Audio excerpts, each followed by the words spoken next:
O matemático é aquele bicho que nunca está satisfeito, nunca está contente com o que ele obteve, e sempre faz aquela pergunta: "E se a gente fosse colocar um ponto a mais? E se a gente fosse generalizar um pouco a mais?". A gente acabou de deduzir a regra de Simpson, a regra de 1/3, quando a gente tinha 3 pontos para calcular a integral. E se a gente fosse colocar um quarto ponto e fosse tentar aproximar a integral dessa f, que pode ser uma curva qualquer em teoria, usando 4 pontos como partida? A gente poderia tentar passar um grande polinômio, um polinômio que passasse aqui por todos os 4 pontos. Então esse aqui em azul vai ser o meu p de x, e seria um polinômio que passa por 4 pontos, então seria um polinômio de terceiro grau e com mais outras coisas. A ideia que eu estou propondo é, ao invés da gente integrar de x0 até x3 a f de x, que pode ser difícil ou pode nem ter uma primitiva analítica, a gente vai substituir isso aqui por uma aproximação, então vai ser aproximadamente igual à integral de x0 até x3 do polinômio interpolador, que a gente pode deduzir. E aí a gente pode fazer exatamente o mesmo procedimento, fazer os polinômios de Lagrange, integrar cada um deles, fazer mudanças de variável baseado nos Hs aqui, nos meus passos. E a gente vai chegar no resultado final, que eu não vou deduzir, vou só mostrar, que é a chamada regra de 3/8 de Simpson. É o mesmo Simpson que tinha feito o outro trabalho, foi ele próprio que generalizou para isso. Ao invés de ser 1/3, como aparecia anteriormente, essa é a regra de 3/8.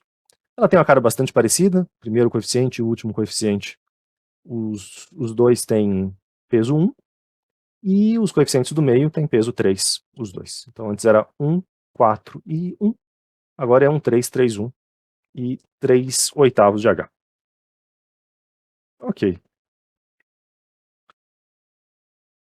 Como eu acabei de falar, o matemático nunca está contente. Ele sempre vai falar: e se a gente colocasse mais um ponto? E o matemático também não gosta de soluções muito força bruta, muito que parecem forçadas. A gente poderia fazer o análogo de colocar um quinto ponto e aí interpolar de novo um polinômio de grau 4, blá blá blá. Mas tem uma ideia um pouquinho melhor, que é a seguinte: se a gente tivesse 5 pontos, então x0, x1, é sempre confuso, porque a gente começa os nossos pontos de x0, então a gente ter 5 pontos quer dizer que a gente vai até o x4. 5 pontos, quer dizer que a gente vai até o x4, quer dizer que a gente tem 4 intervalinhos. Então sempre tomem cuidado do que é o n que você está falando. N é o número de pontos ou n é o número de intervalos? Pode ser uma coisa ou pode ser outra, e isso às vezes é confuso. Quando a gente está falando então de 5 pontos ou de 4 intervalos, a gente poderia ter um polinômio de grau 4? Poderia, beleza. Mas é um pouco mais prático se a gente fizer uma separação, se a gente considerar aqui uma aproximação por uma parábola, e aqui, esses próximos 3, a gente considerar uma outra parábola. Então eu teria um P1 de x, e eu teria depois um P2 de x. Eu teria 2 polinômios interpoladores, cada um com um pedacinho. E a minha integral, a minha aproximação total, a minha aproximação do x0 até o x4, vai ser alguma coisa quebrada em duas partes. A integral do x0 até o x4 da minha f de x dx, que está subentendida aqui em algum lugar, passando por todos esses pontos. A gente vai aproximar isso como sendo a integral de x0 até x2 do P1 de x dx, mais a integral do x2 até x4 do polinômio 2 de x dx. A gente pode repetir o ponto 2, porque a área embaixo de um único ponto é zero, então é como se eu estivesse fazendo, exatamente, na verdade, não é como se eu tivesse, estou fazendo exatamente isso, a integral é essa primeira área mais essa segunda área, e embaixo desse ponto x2 não tem área. Ok. Só que essa integral do x0 até x2, a gente pode aplicar a regra de Simpson do 1/3. Isso aqui seria, então isso é igual a isso. Aqui a gente tem uma aproximação, porque a integral da f é aproximada por uma soma de duas integrais, mas essas duas integrais são exatamente iguais à aplicação da regra de 1/3. 1/3, primeiro ponto, mais 4 vezes o ponto do meio, mais o último ponto. E a mesma coisa vale para a integral do P2, só que agora tem que tomar um pouquinho mais de cuidado de quem é o primeiro ponto. O primeiro ponto é x2, então isso aqui é f de x2. O ponto do meio dessa segunda parte é o x3, logo vai ser ele que vai ter um coeficiente igual a 4. E o último ponto é o último ponto mesmo, x4. É a soma dessas duas partes. E elas têm algumas coisas que a gente pode colocar em evidência. A gente pode colocar o h/3 em evidência geral, porque ele aparece nos dois, e vamos perceber o padrão que aparece aqui. O primeiro ponto aparece só uma vez. Esse ponto 4, esses termos que têm um peso 4, são os termos do meio do caminho. Então eu vou ter alguns termos 4f de x1 mais 4f de x2, e eu vou ter esses termos que emendam uma integral na outra, que aparecem em duas vezes. Então esses 4 que estão aqui, eles vêm da dedução da regra de Simpson de 1/3, mas vão aparecer alguns termos do tipo 2 vezes f de x2, porque são esses pontos em que a gente está emendando uma parábola na outra. E o último do último, vai ser f de x4 sozinho. Se a gente quisesse generalizar isso de forma completa, a gente teria algo desta forma. A gente teria o h/3 multiplicando todo mundo, o primeiro e o último aparecem de formas isoladas, e a gente vai ter um somatório dos f de xi, só que pré-multiplicados por 4, que seria o nosso 4 vezes f de x1 mais 4 vezes f de x3. A gente vai somar os xi em que o i é ímpar, porque eles vão ser os pontinhos no meio de cada uma das parábolas. Os pontos em que o xi é par, mas ainda não são o último, eles vão ter esse peso 2, porque eles são os pontos de emenda. Então é por isso que aparece aqui naturalmente um 2 vezes f de x2, mais o f de x4, você poderia pensar, mas o x4 é par, né? Ele é par, mas ele é o último, então ele não está emendando com ninguém, não tem como aparecer um multiplicador 2, porque ele é o último. Mas, em geral, é aqui que as pessoas se confundem desses termos serem pares ou ímpares. É a parte que a gente precisa tomar um pouco mais de cuidado, nessa que é a regra de Simpson iterada, a regra de Simpson repetida. Mas também a expressão final é bastante simples e permite a gente aproximar essa integral simplesmente por produtos e somas de termos razoavelmente simples. Só tomar cuidado que a gente tem um somatório para os componentes ímpares e um outro para os componentes pares, e o segundo cuidado é que isso vai funcionar com um número de intervalos par, um número de pontos ímpar, mais um número de intervalos par.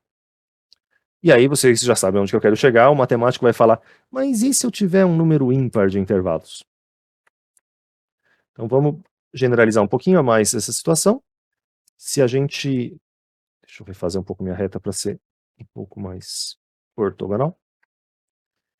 Se a gente tivesse x0, x1, x2, 3, 4 e 5. A tendência da maioria das pessoas é pensar, bom, se a gente primeiro fez a regra de 1/3 iterada, a gente podia iterar agora aquela regra dos 3/8, que permitia fazer, aqui é exatamente igual, que permitia calcular essa aproximação de quando a gente tinha 4 pontos, 3 intervalos, não é mesmo? E a resposta, infelizmente, é não, não é mesmo.